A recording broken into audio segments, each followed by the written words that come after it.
Jessica. Awesome job. Woo! Where is our Chris? There he is.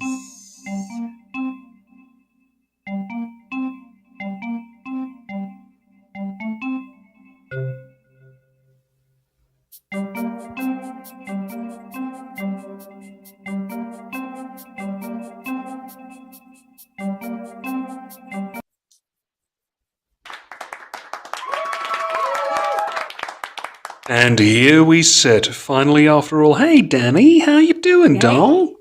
Oh my gosh, happy fall, y'all. How are you?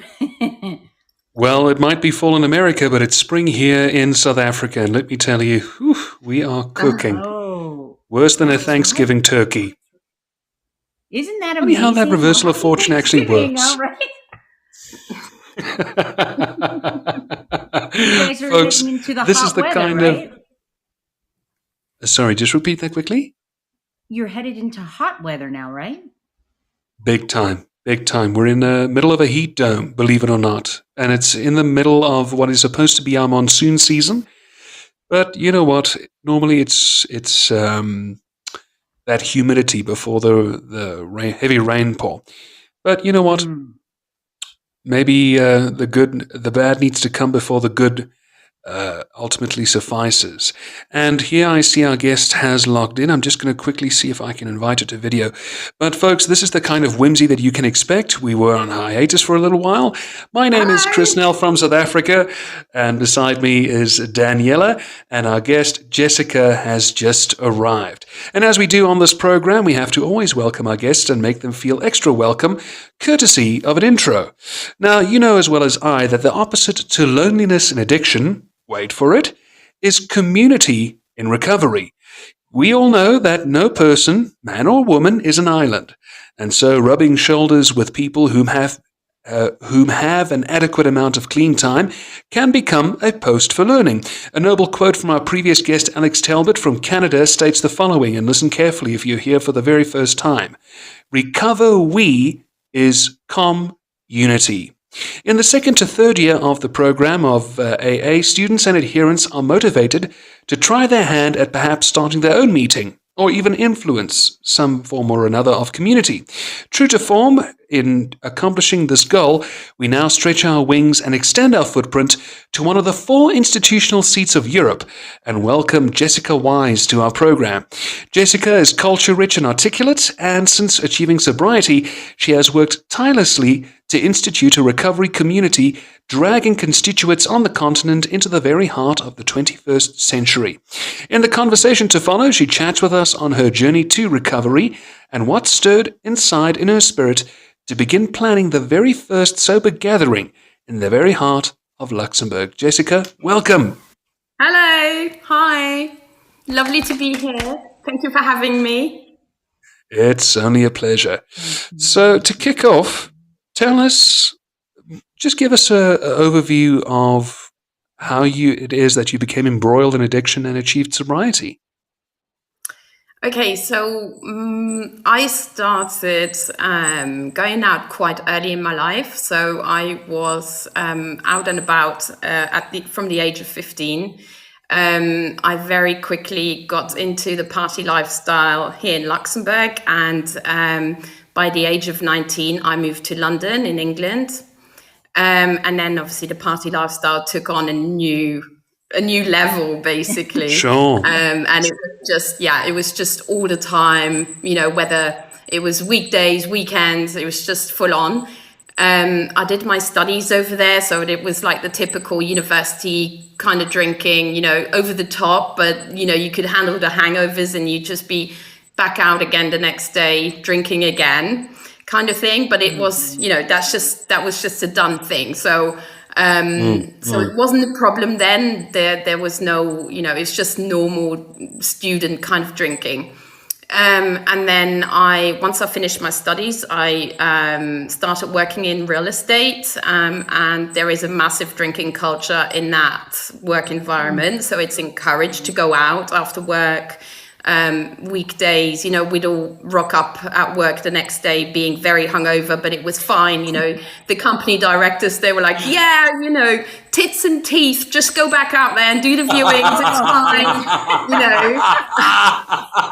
So you just get on with it, and you think, yeah, it's fine. Your boss would be buying you drinks all night and so forth. And so that went on for quite a few years. I just continued that for 12 years.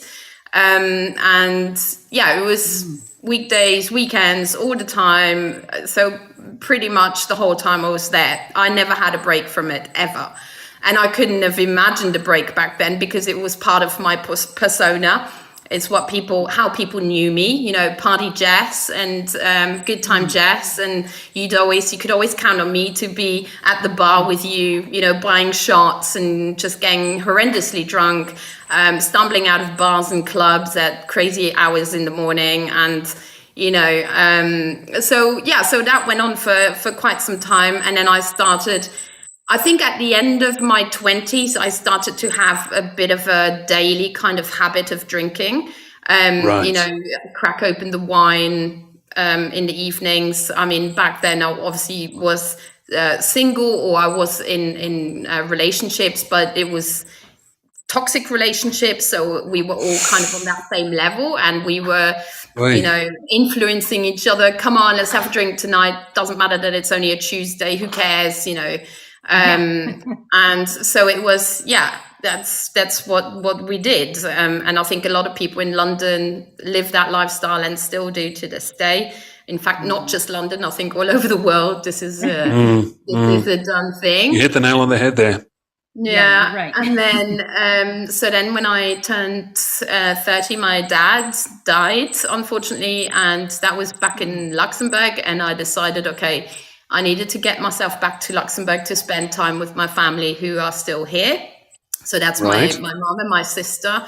And I just wanted to spend time with them. I also, at that point, started to really feel like I wanted to get, away from that toxic kind of lifestyle.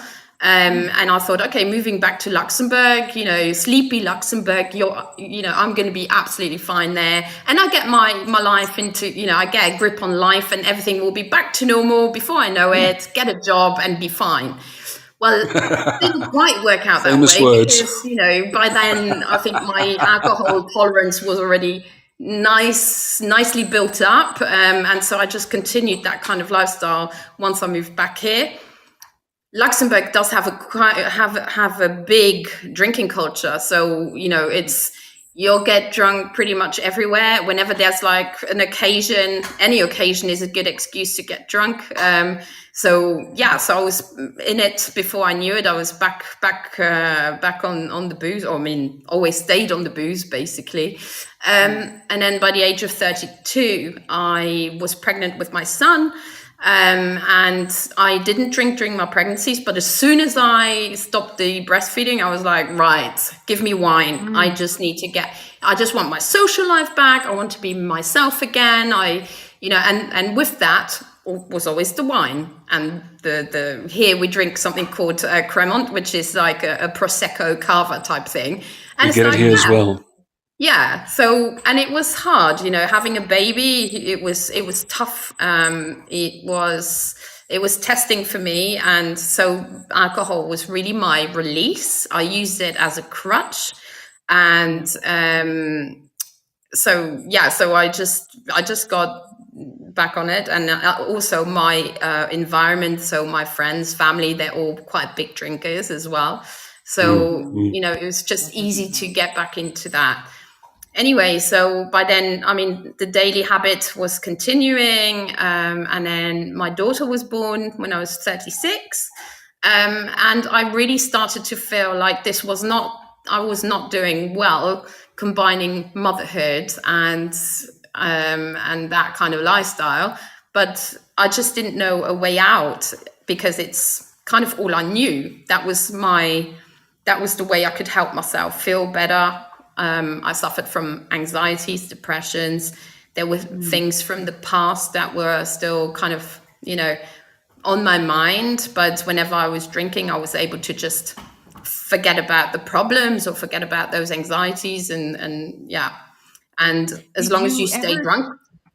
Did you ever Sorry? think you had did you ever think you had a problem, or did you know that it was a disease, or what were your thoughts? Like, is this getting out of control, or is it just normal? Yeah.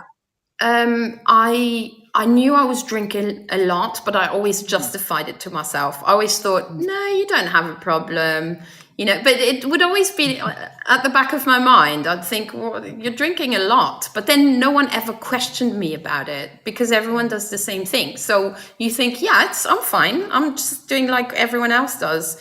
All mummies drink wine. There is that massive mummy needs wine, culture. Mummy wine culture. Oh, yeah, so God. it's the wine o'clock and all this, and you see all these memes on Facebook. It's like it's totally acceptable to be a pissed parent.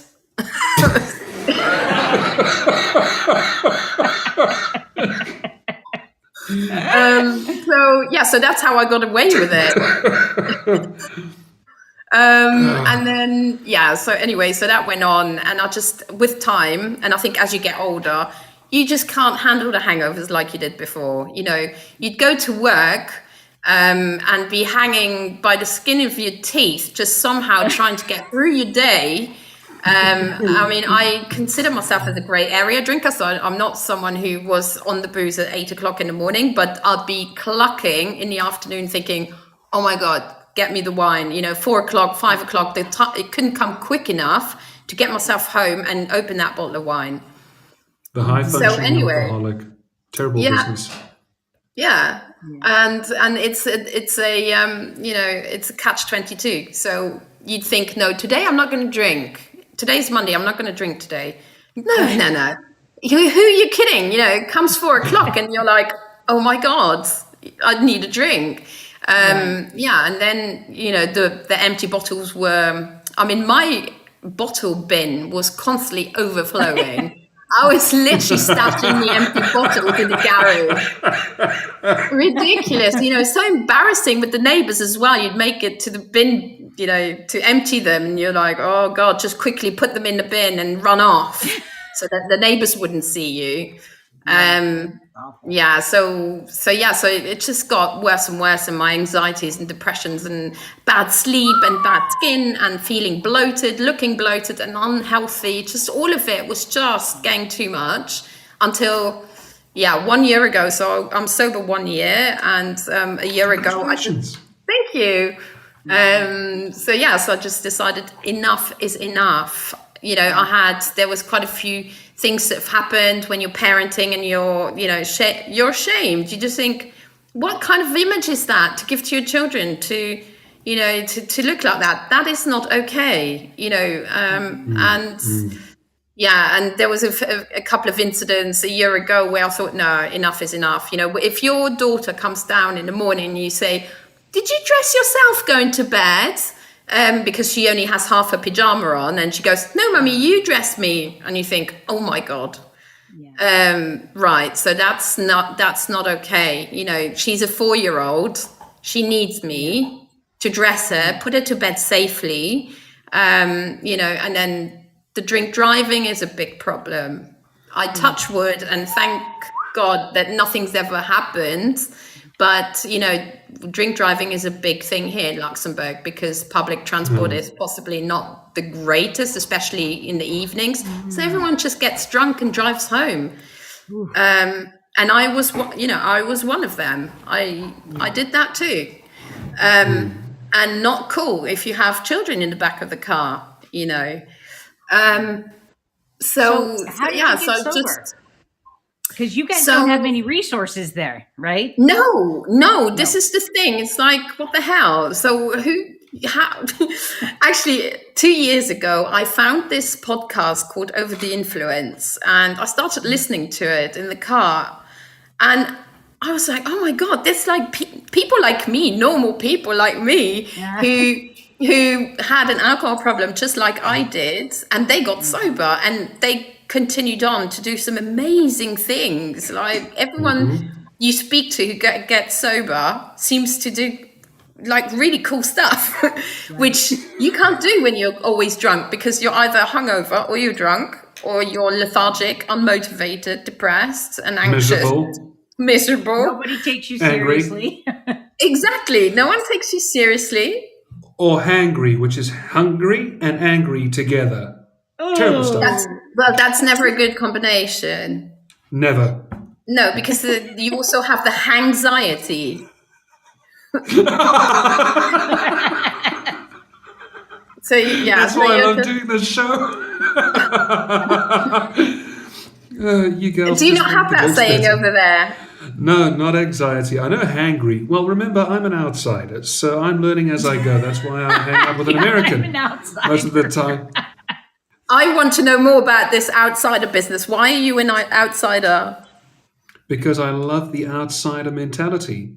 I love learning as I go, which is exactly what you've been doing. Yeah, that's a great way to be. I got sober because of the Americans. Truthfully, a friend of Daniela's also did the same thing on social media. Something tickled in the back of my mind. Give it a try. Well, not entirely. I eventually had an emotional surrender. And Bob's your uncle. Here we go. Because I had realized that the country where I live in is unfortunately one-dimensional in recovery. If you've got a problem, you go to inpatient or outpatient. You fork up the money, and when you get out, good luck, old boy. If you relapse, it's okay. Come back again, 30 grand plus, and we'll try and see if we can get you sober again. So that's why I have Danny in my life today, and that's why we have you. But you're such a great sport, Jessica. I mean, have you ever thought? And we'll get to the sober gathering that you are prepping for. Have you ever thought ultimately? And here's the reason why I say it. Like me, you're English. I'm Irish, by the way. Irish by heritage. And the one thing that I've realized, people in recovery have just got this beautiful gift of the gab. You understand what I'm saying? Because you like poking fun at yourself and you are incredibly transparent. Have you ever thought about taking up motivational speaking as an additional side gig? Honestly, I'm not sure that I could do that. Oh, rubbish. Complete balderdash. What are you doing here right now? I'm just, I guess.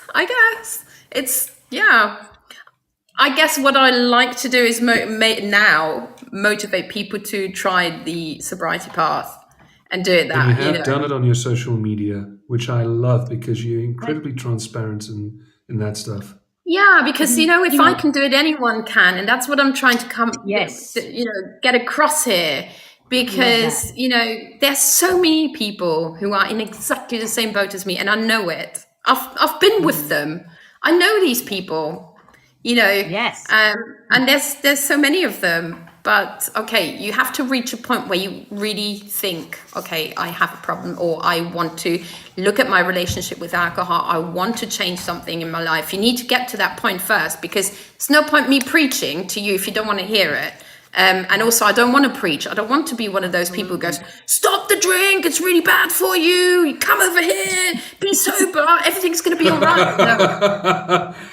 This girl's got a couple of steps ahead. She's got a whole bunch of steps ahead. Wouldn't you agree, Danny? Yes, absolutely. She's learning a lot of stuff. She's done the stuff at year 1 that I only learned at year 3. Gee whiz. You said something funny, Jessica. Sorry? When you wrote to us, you said something funny. You said everyone around here thinks alcoholics live under bridges. And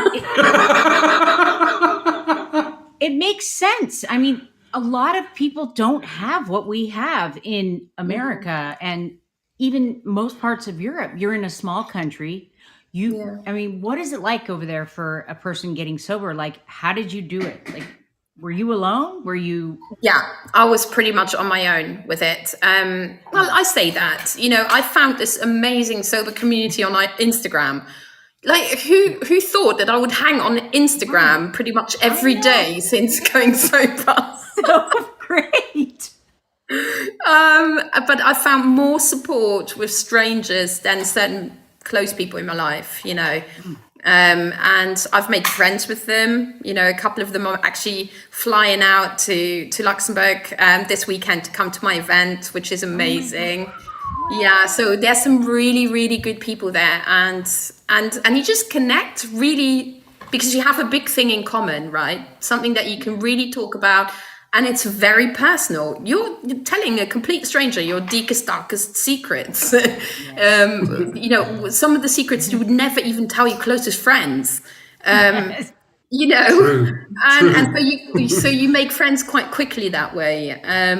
And that's been my greatest help, and that is the reason why I want to create this community here in Luxembourg. I crave the in-person community. I don't want to hang on social media all the time. I would love to go to events where I don't have to justify myself for not drinking, where people don't ask me whether I'm pregnant because I'm not drinking, where, this, they go, "Oh, Jess, why are you not drinking? Are you pregnant again?" It's like, no. I'll do That's you one ridiculous. better. Sorry? I'll do you one better. At the very first year-end function, it was at the end of year 2. Someone asked me, "Why don't you have a beer in the hand? I can't trust you in conversation if you don't have a drink in your hand." I said, "Are you Mormon?" came the question. Oh my God, the people are opposite. ridiculous. Yeah, so I get you on that level. Are you Oh, I pregnant? just Are you noticed that people Mormon? can leave like little emojis at the bottom. How cool is that? Hi, Amy. My friend Amy is listening to me. That's really cool. Hey, Amy, fantastic. shout out to you. Yeah. So is Amy? Does Amy want to come up and talk, or does she have any questions? Amy, she's an amazing friend, but also a mindset coach, hypnotherapist. And so she knows her stuff, and she's been my mentor as well. She's someone that I can always call on for advice. So yeah, it's amazing to have these types of people in your life. That you can count them all on one hand, if that. But they are precious. And they show These are up for you. Absolutely. And she's going to be there on Saturday as well. And she's going to do a speech at the event. So this is so exciting. Well, tell us about the event. You're putting on an event. That was exactly my question. The first one, probably, right? It is, yeah. And I'm bricking it. I am literally thinking, oh my God, what have I let myself in for? I must be mad. The distance between madness and genius is measured only by success. Yes, love that. Yeah. So I just don't know how it's going to go, because right now Luxembourg is so far behind with these types of things. When I got sober, I was Googling sober Luxembourg, sobriety Luxembourg, sober meetups Luxembourg. Nothing. You could find an AA meeting somewhere hidden away in some buildings that you don't even know how to get to. And I was like, oh my God, what is this? So you're not allowed, you can't go sober here in this country, or you go sober and you just shut up and you hide in your hole. You just don't come out until you start drinking again, and then you're allowed to come out again. I don't know. And then you meet Jessica, and then you can go to her event. Yeah. Good for That's, you. Hopefully that's what I want to achieve. It's just, if you're sober or sober curious, you want to give it a try. You want to go to an event and actually try an event without the drink, and you'll see you can still have fun. And you can still connect with people and have a laugh, then my mission is accomplished. So I hope that I can achieve that. Well, you know what? You're going to be a roaring success because, you coming onto this show, which in itself is an act of courage, believe you me. Yeah. 2, I say earlier, the distance between madness and genius is measured only by success. And you can agree with me. Because of technology and because of the fact that all people around all corners of the globe are coming together through the use of this technology, I say this in inverted commas, it's the age of the amateur. We don't need PR agents, marketing managers, we don't need talent scouts or whatsoever. It's just a fact of hire a small place, go on social media. Oh, this person is a singer. Oh, this person is a hypnotherapist. Oh, this person is a motivational speaker. Great. Let's see if we can get them going. And believe you me, you sound like a lady who's been in the business world for many a year. You can agree with me, and Danny, this was your forte as well for many years, The best form of marketing is what? Word of mouth. Yeah, yeah. And that's a big thing in Luxembourg as well, because this is how business works over here. A lot of it is word of mouth. My day job, I actually work in a recruitment company here in Luxembourg as an operations manager, and a lot of the business that we do is all repeat business or word of mouth business. So it's a big thing. So I'm hoping that my voice will be heard, and and that, like you say, that the word of mouth is going to help to bring people together and go, oh, there's this sober community thing. I'll go and have a look, go and check it out. But yeah, we have a long way to go. There is still a lot of things that people need to, well, I just want to put some education out there, maybe some information, some support, yeah, because we've got nothing. We have nothing. I'm literally starting from scratch, which is crazy, right?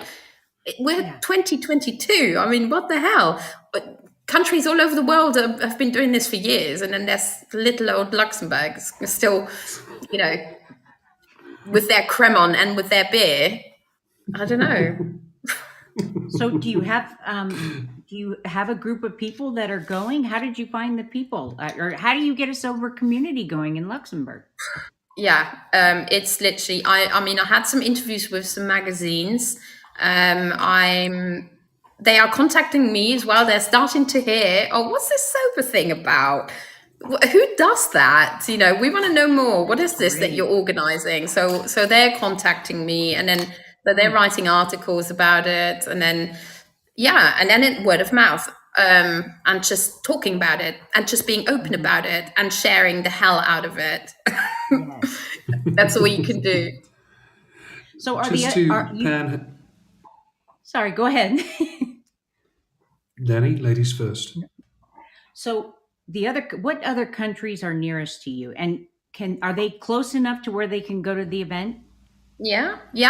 So we have France, Germany, and Belgium around Luxembourg. We actually have cross-border workers who come to Luxembourg to work here and then drive home in the evening.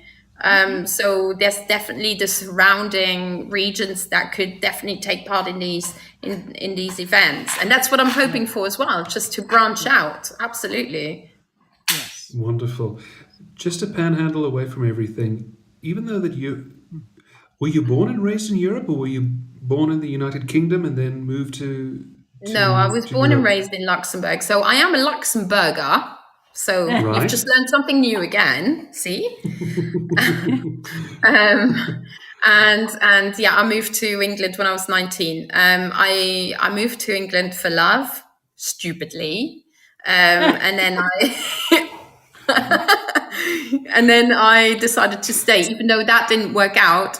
I decided to stay on because I was just fascinated, and I've always been an open spirit, and I'm adventurous, and I love to go out there and see new things, experience new things. I was like that from a very young age, and so this was my gateway to go, wow, what is this world? Coming from sleepy Luxembourg, where there's more cows than people almost. Arriving in London, this big shiny city full of opportunity and full of crazy things, and I was like, yeah, I want all of that, please. But yeah, it ended up being it was a big lesson for me. I learned a lot of things out there. I made some amazing friends who I'm still friends with today, but it's not a healthy place to be, and I could not imagine living there or raising my children there at all. So no, it's worked out. That's worked out quite nicely that I'm now living in Luxembourg, where I've got my family, my husband, my cat, and my dog, and I'm quite happy here. And because of the time that you had spent in the UK, you lost your Luxembourg accent, and then, of course, learned the London lilt. Yeah, sometimes the Luxembourgish accent does come out, and I'm aware of it. I can hear myself, but yeah, it's funny. I do have a slight British accent. Yeah. Mm-hmm. And now, Jessica, another question I have to ask. We've spoken about your background. We've lollygagged all over the place with regards to everything, which is what we love to do here on the show. After a year of recovery, working on year 2, I'm sure your mindset must have taken a complete 360.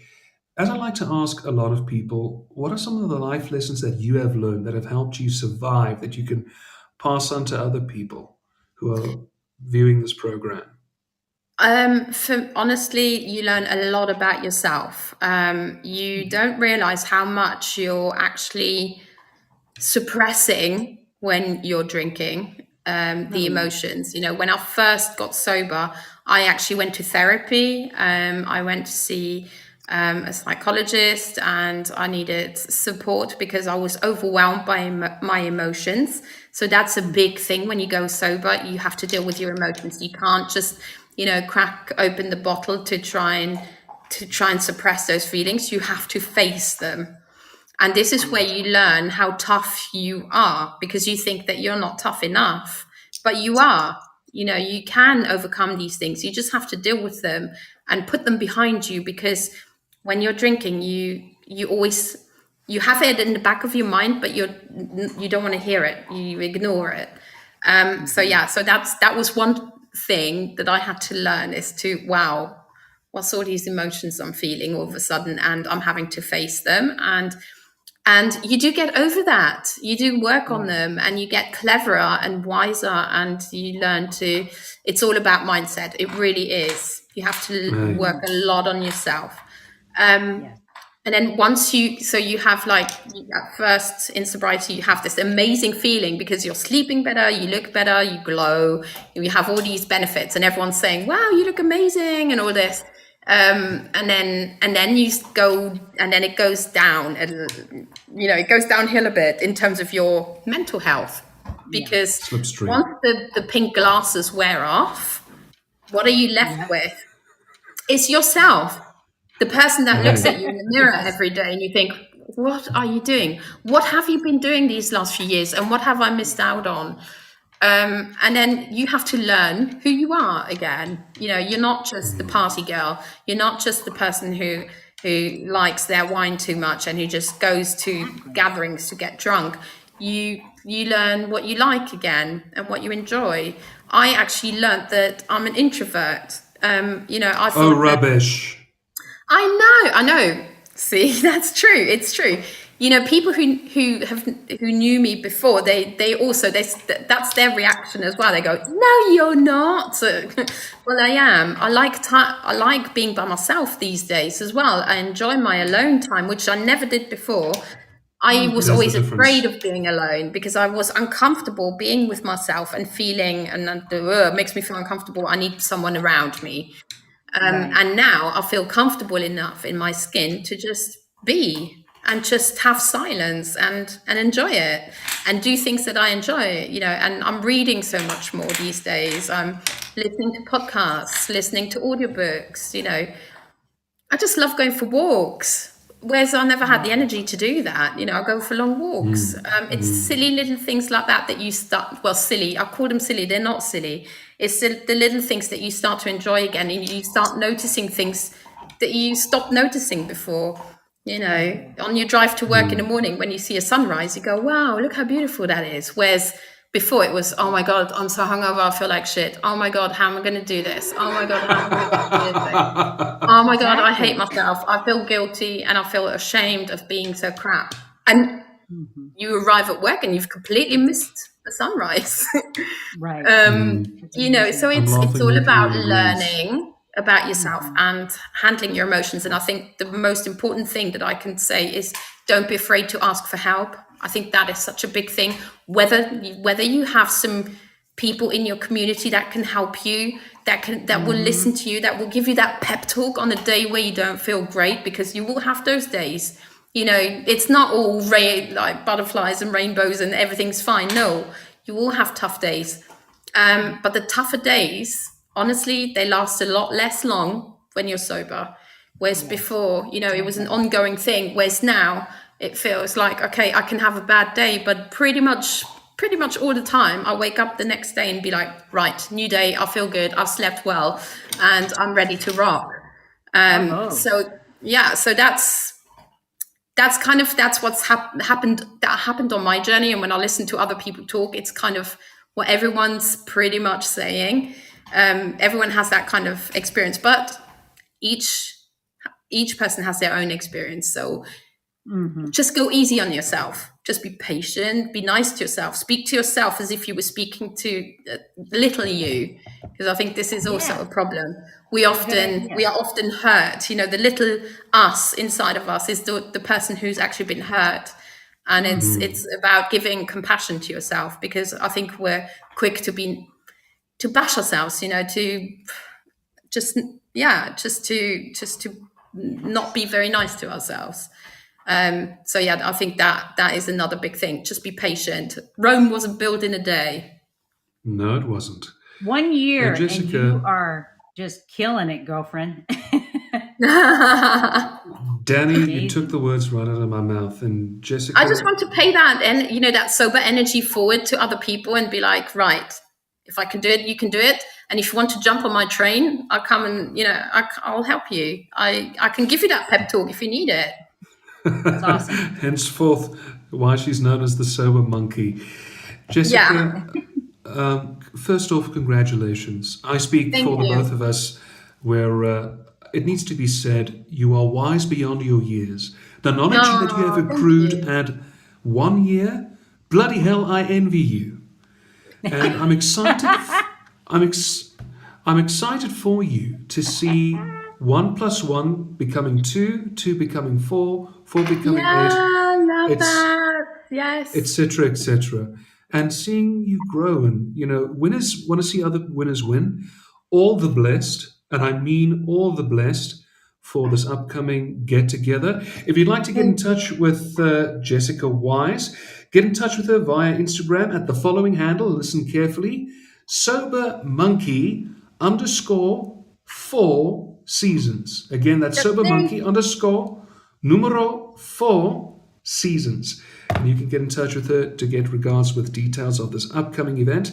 Even if you have to get a one-way down to Luxembourg, do it, and do it now. It's going to be a absolute event bar none. And Jessica, you have to come back. You have to come back and tell us how the Absolutely. experience has been. It was Yes, so I much would of love to come fun. back.